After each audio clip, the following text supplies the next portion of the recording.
Hey guys, Eddie Sota here with Safeguard Investment Advisor Group. Had a number of clients ask me this question lately about the national debt and how does it affect my investments?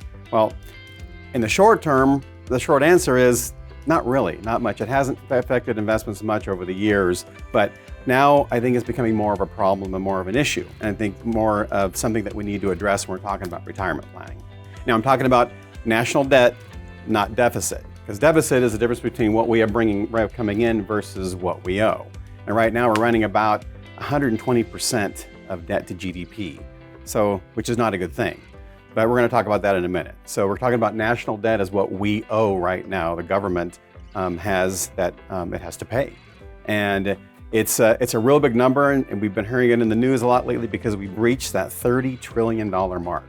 That's a huge number, and when you think about that, because the clients say, well, who owes us all that money? Well, it's broken down actually to a couple of different categories. Foreign governments owe us about maybe 30%-ish.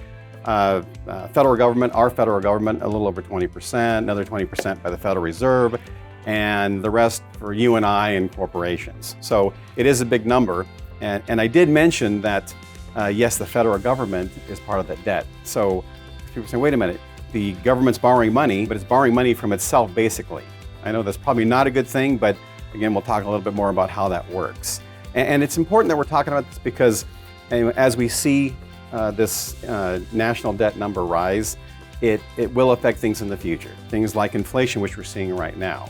And we know it's a pretty big number, 8.5% sitting right now. And that's not including things like energy or food. So it's a really big number. And it's something that I think needs to be addressed because, you know, we've had people ask also, well, is there a limit on this debt? I mean, when does it stop? Because it's such a big number. Actually, there is something out there that they do every year. It's called the debt ceiling. So when we hit that debt ceiling, that's supposed to be the limit on how much we can borrow.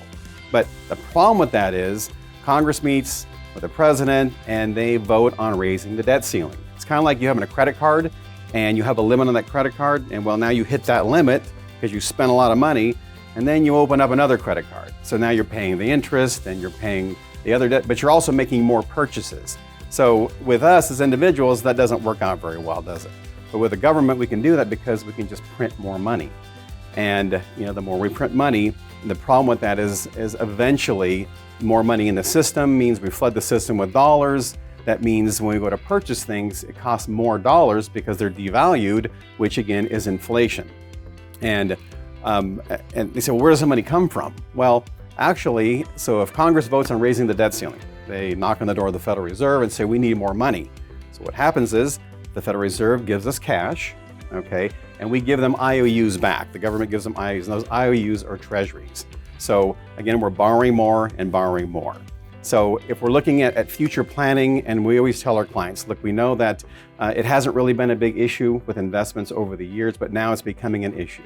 So we think building inflation into your plan is so important, and even the tax side of it, because tax is also a part of a piece of inflation. And we know that's going up in the near future also. So again, national debt, how does it affect our investments? It affects it in a big way, and we know that it's not going to be shrinking anytime soon. It's going to be getting bigger and bigger and bigger. So I hope that kind of helps you with that topic on national debt. If you like this, please hit the subscribe button and the like button at the bottom, and we'll see you next time.